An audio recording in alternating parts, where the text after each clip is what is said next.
Everyone makes to-do lists. They're helpful for keeping us focused and on track.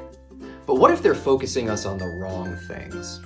When I think about to-do lists, I think about stuff that needs to get done. Tasks, things I can put a big red line through and mark as completed. It feels like a productive day if I'm hunched over my computer, clearing out my inbox, editing blog posts, banging out projects one after the other. But won't there be another to-do list tomorrow? I once overheard a sobering comment.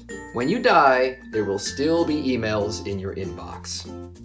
I regularly speak to audiences at conferences and events around the country, and I talk about the magic of human connection. Through stories, science, humor, a little magic, I help the event participants to stop and consider the value of developing and maintaining deep, meaningful relationships, even and maybe especially in our modern digital world.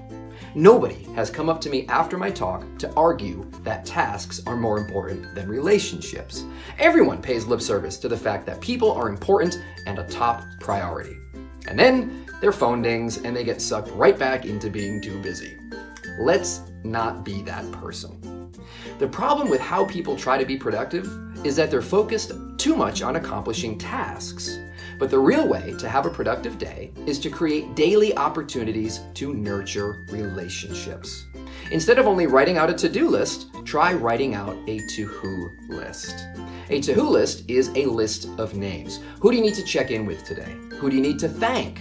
What relationship do you need to make a positive deposit into? Who could use a random act of kindness from you? Who haven't you seen in a while that you could brunch with this week? Write down 4 or 5 names and then follow through. Look, I get it. Dropping someone a note just to say hi doesn't feel very productive, but that's the thing about relationships. You can't mass produce them.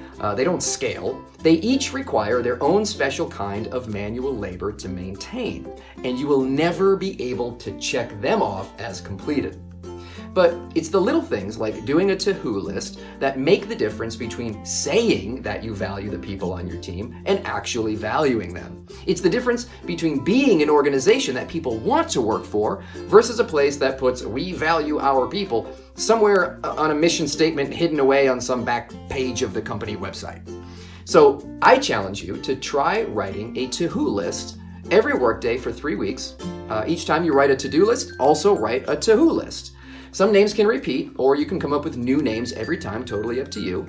But scroll through your Facebook or your LinkedIn contacts if you need ideas for who to connect with. I mean, you've already got the seeds of human connection in place. Now it's time to throw some water on them. You'd have to do some real serious mental gymnastics to imagine anything bad coming from doing something like this. But it isn't difficult to see how this challenge could pay off for you in a big way. Nurtured relationships bear the best kind of fruit that life and business has to offer. So why not start right now? Make a to-who list and start nurturing those relationships.